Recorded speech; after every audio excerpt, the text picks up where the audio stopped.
Hello दोस्तों, स्वागत है आप सभी का। आज जो हम चर्चा करेंगे वो ये कि हम कई बार देखते हैं वैवाहिक जीवन में कभी कभी किसी एक साथी का जो है वो दुनिया से विदाई हो जाती है।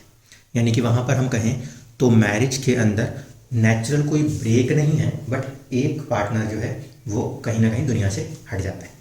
दूसरा केस जो होता है वो आता है जहाँ पर कि नेचुरल डेथ नहीं होती, लेकिन डिवोर्स केस फाइल हो जाता है और डिवोर्स हो जाता है। तो यहाँ पर एक क्वेश्चन खड़ा हो जाता है कि जब हम कुंडली के अंदर देख रहे हैं तो किस केस में हम इसको विडोशिप में लेके जाएंगे या लॉन्गेविटी ऑफ द पार्टनर के लिए लेके जाएंगे, और किस केस में हम उसको डिवोर्स के लिए लेके जाएंगे। क्या दशाएं चले तो एक ही जैसा रिजल्ट होगा क्या? कि मतलब अगर कोई पर्टिकुलर प्लैनेट की दशा चल रही है तो सेपरेशन सो कॉल्ड डिवोर्स ही होगा क्या? ये कैसे आइडेंटिफाई होता है कि चार्ट में डिवोर्स होने का पोटेंशियल है या नहीं है? दूसरे तरीके से ये समझ लीजिए, चार्ट में ये कैसे डिसाइड होगा कि लॉन्गेविटी जो है वो किसकी कितनी हो सकती है। एनी ऑफ द पार्टनर में किसी की भी जब हम लॉन्गेविटी कंसर्न करते हैं वो कहाँ से फिक्स होगा कि किसी की लॉन्गेविटी कम हो सकती है या ज़्यादा हो सकती है। तो ये उन सभी लोगों के लिए वीडियो काम कराएगा जो इस बात को सोचना या समझना चाहते हैं कि कहाँ पे फैक्टर इफेक्ट आता है जहाँ चैलेंजेस डिवोर्स के केस में बदलते हैं, और कहाँ पर हम लॉन्गेविटी के कंसर्न में देखते हैं कि हमारे पार्टनर की लाइफ कितनी हो सकती है। तो देखिए, हमारे पास सबसे प्राइम इंपॉर्टेंट जो हाउसेज हो जाते हैं मैरिज के कंसर्न में, वो एक तो उसमें 7th हाउस होता है और एक होता है आपके लिए 8th हाउस। तो कि 8th हाउस जो है वो लाइफ में ट्रांसफॉर्मेशन दिखाएगा। जिस भी व्यक्ति के चार्ट को आप देख रहे होंगे, इस समय हम बात करें तो लगन कुंडली के हिसाब से मैं पहले बात करता हूँ, नवमांश में नहीं, लगन कुंडली में। लगन कुंडली के अंदर किसी भी व्यक्ति का जो 8वां भाव है वो उसके जीवन में आने वाले चीज़ों के साथ हो रहे परिवर्तन को दर्शाता है। 7वां भाव वैवाहिक जीवन को दर्शाता है।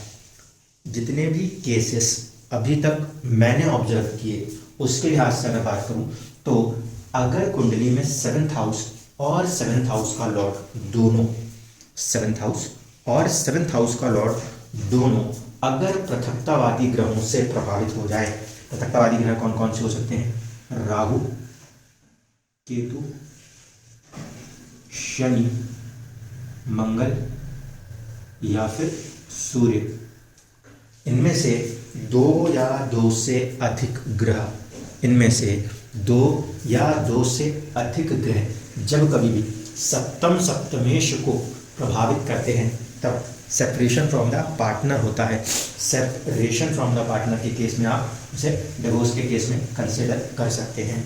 उसमें भी फिर बात ये उठती है कि दशाएं या तो इन ग्रहों की देखी जाती हैं या नवांश की कुंडली में अष्टम या छठे भाव की या 12वें भाव की या दूसरे भाव की दशा काम करने लगती है।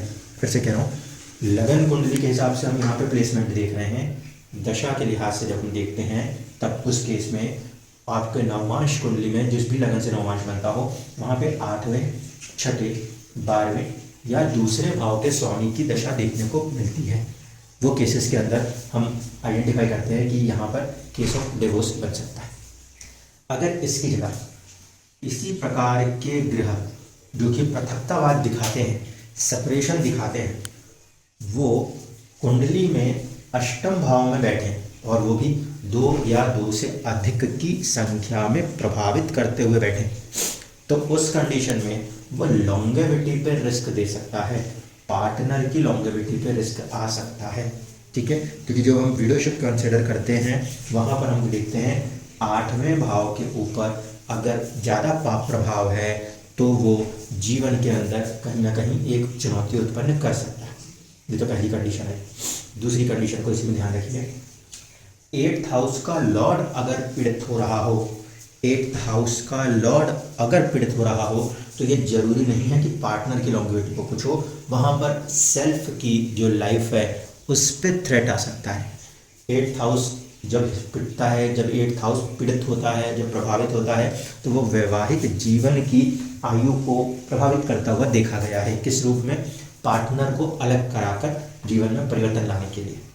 जबकि अगर अष्टमेश पीड़ित हो गया तो जो आपकी आयु की रक्षा कर रहा था वो ग्रह पीड़ित हो गया, ऐसे स्थिति में स्वयं की आयु के ऊपर प्रभाव देखने को मिल सकते हैं।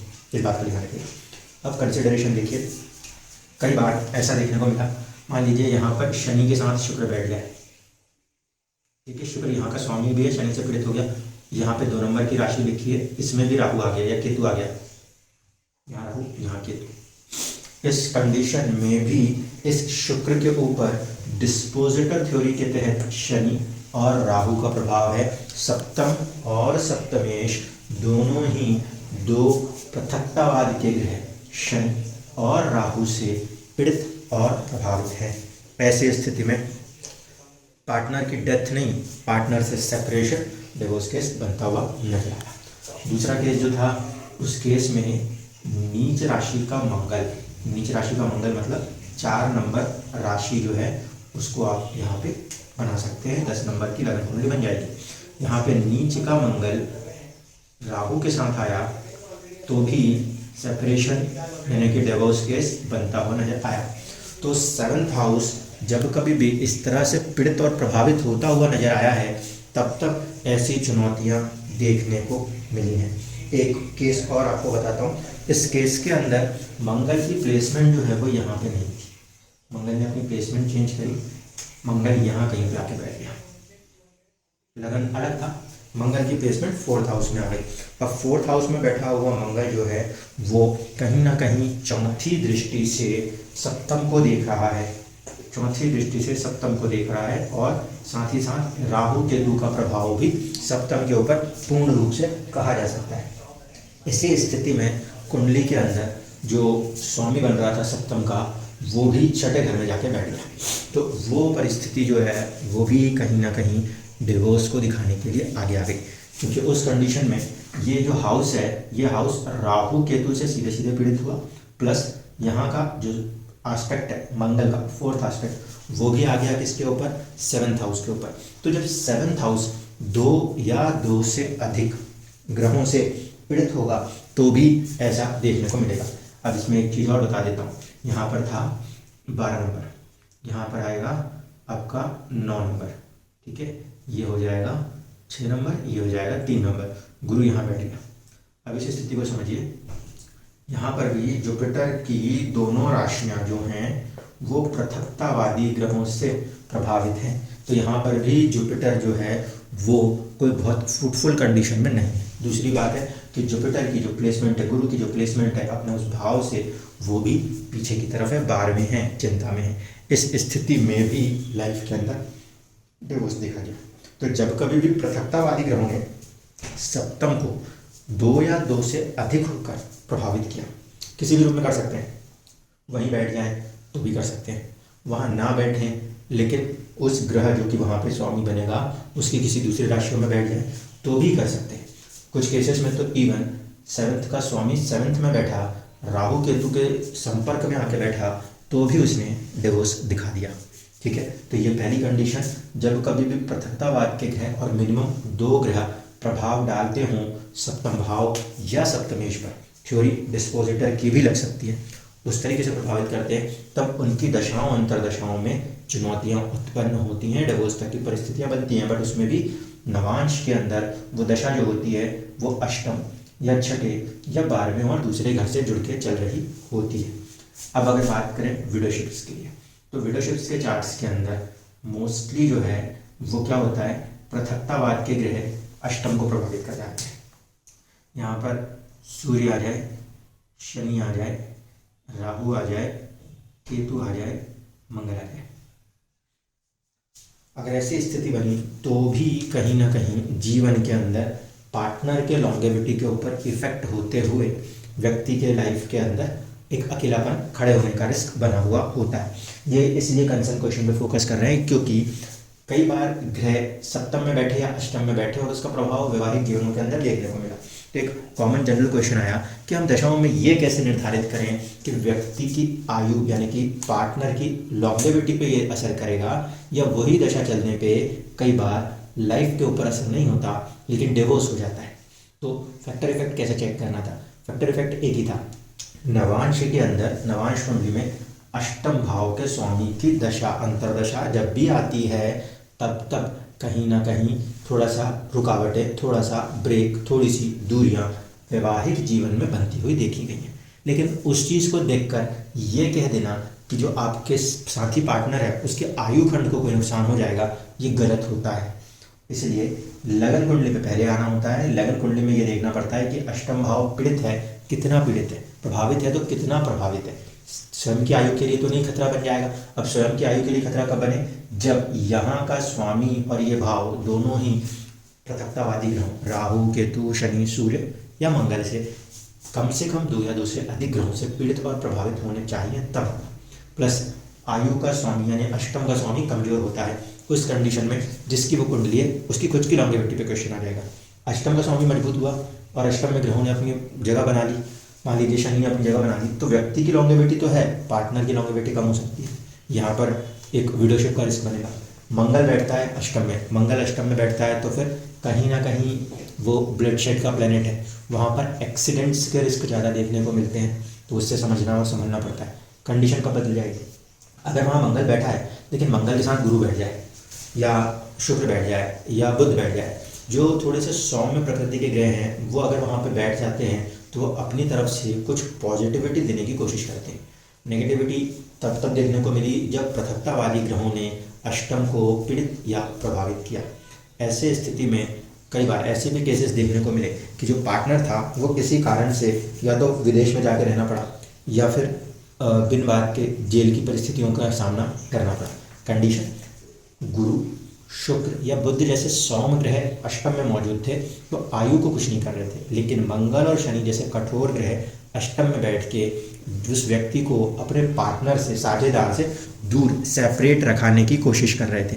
इस कारण से जब कभी भी ऐसा कोई फॉर्मेशन आ जाए कि यहाँ पे दशा जो चलती हुई दिखाई दे रही है वो नवांश में अष्टम के स्वामी की है, तो ये रिजल्ट एकदम से नहीं कह सकते आप कि वो सामने वाले व्यक्ति के आयु को ही इफेक्ट करेगी।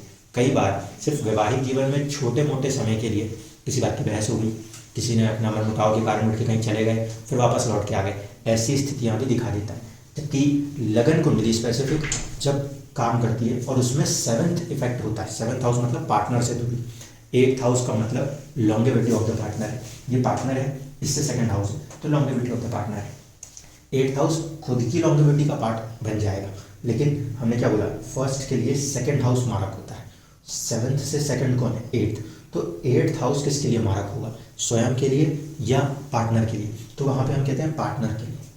तो कई जगहों पर जब कभी भी लगन कुंडली का अष्टम भाव 2 या 2 से अधिक पापी ग्रहों से पीड़ित हो जाता है और कोई भी शुभ ग्रह की दृष्टि उसको नहीं मिलती, उस परिस्थिति में हमको जो साथी है उसकी आयु के बारे में सोचना है। लेकिन अगर कुंडली में सप्तम भाव पीड़ित हो रहा है राहु, केतु, शनि, मंगल, सूर्य जैसे ग्रहों से, तो वहाँ पे ये फिक्स है कि वो पर्टिकुलर साझेदार से, उस पर्टिकुलर व्यक्ति से जिसके साथ आप जुड़ने वाले हो, वहाँ पर किसी न किसी प्रकार का एक सेपरेशन, एक दूरी, सो कॉल्ड डिवोर्स की परिस्थिति बनती हुई नजर आएगी। अब सॉल्यूशन क्या है, सॉल्यूशन यही रह जाता है कि जो वो पर्टिकुलर ग्रह है उसकी जो प्रकृति है, उस प्रकृति की चीज़ों के साथ अपने आप को ढालना पड़ता है। क्योंकि सेपरेशन या डिवोर्स का केस क्या है, 2 लोगों के बीच में मानसिक रूप से एक दूसरे से दूरियां पैदा हो जाना। वो मानसिक रूप की दूरियां पैदा कैसे हो रही हैं, जो भी राशि होगी उस राशि का तत्व, अग्नि तत्व, जल तत्व, वायु तत्व है ना, या भूमि तत्व, वो जो भी तत्व है वो तत्व प्रधानता के साथ साथ जो भी ग्रह उसमें बैठेंगे, एंगर, एग्रेशन, दुख, रोग, तकलीफ, शनि, राहु, बहुत कुछ सोचने लगना, अचानक से सोचने लगना, है ना, ये सारी चीज़ें होंगी जो आपके वैवाहिक जीवन के अंदर आपको उस व्यक्ति से, अपने पार्टनर से दूर कर सकती है। तो जिस प्रकार का ग्रह बैठता है उसके कारक तत्वों को उठा के देखिए और उन कारक तत्वों के ऊपर आपको अपने जीवन में कार्य करने की आवश्यकता है। मान लीजिए गुरु नीच का होकर बैठ जाए किसमें, सप्तम में, सौम्य ग्रह है, शुभ ग्रह है, बट सप्तम में बैठा और नीच होकर बैठा, क्या गड़बड़ हो जाएगी, व्यक्ति अपना जो एक कॉमन सेंस है, गुरु ज्ञान, उसको प्रयोग नहीं कर पाएगा, अपने विस्डम को यूज नहीं कर पाएगा और उसके कारण से जीवन के अंदर, वैवाहिक जीवन के अंदर चुनौतियां महसूस करेगा। 4 ऑप्शन में ऑप्शन को समझ नहीं पाएगा, वहाँ पे ऐसा असर होता है। उसी की जगह अगर मान लीजिए मंगल का प्रभाव आ जाए तो या तो पार्टनर एग्रेसिव आ गया या हम में गुस्सा, एंगर, एग्रेशन भरा पड़ा है और वो चीज़ें हम नहीं समझ पाते और फिर वहाँ पर हमारा ब्रेकअप, सेपरेशन होना शुरू होता है। केतु आ जाए तो सबसे ज़्यादा इंपॉर्टेंट फैक्टर ये मानते हैं कि केतु अगर किसी भी कुंडली में 7th में बैठा है तो पार्टनर के अंदर केतु की कैरेक्टरिस्टिक होनी चाहिए, यानी कि त्याग की भावना या पूजा पाठ वाले व्यक्ति जो होते हैं वो उनके साथ कनेक्ट होना पड़ेगा, तब जाके वो बैलेंस रहता है। अन्यथा वहाँ पर वो एक प्रकार से वैसा सेपरेशन दिखाने लगता है जैसे कि एक व्यक्ति तो बिल्कुल योगी हुए जा रहा हो। राहु है तो राहु जब कभी भी 7th में आता है तो फिर डिज़ायर, अब चाहते डिज़ायर जब ज़्यादा बढ़ती है या ओवर थिंकिंग जब ज़्यादा बढ़ती है, वो फिर वैवाहिक जीवन में तकलीफें देती है। शनि अगर सप्तम में आया हुआ है तो निराशावाद है या स्लोनेस है, जो एक्टिवनेस होनी चाहिए उसकी कमी है, या बीमारियां हैं, ये चीज़ें वैवाहिक जीवन को प्रभावित करती हुई नजर आती है। तो 7th में जो भी ग्रह बैठे उसके तत्वों को, और उसमें जैसे भी राशि बैठे उसके तत्व के हिसाब से उसको मिलाकर समझना पड़ेगा।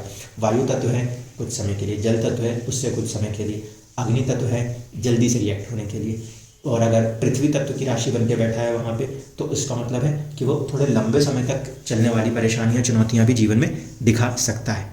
इस हिसाब से आप डिसाइड कर पाएंगे कि हमें लॉन्गेविटी को कब कंसीडर करना है और डिवोर्स को कब कंसीडर करना है। इवन दो की दशा 8th लॉर्ड, 6th लॉर्ड या 12th लॉर्ड की होगी नवांश में, जब वैवाहिक जीवन के ऊपर चुनौतियाँ दिखाई दे रही होंगी या जो ग्रह चल रहे होंगे उनकी प्लेसमेंट नवांश में 6, 8, 12 या दूसरे घर के अंदर होगी, जिस समय अवधि में आप अपने वैवाहिक जीवन के अंदर चुनौती का सामना कर रहे होंगे। धन्यवाद।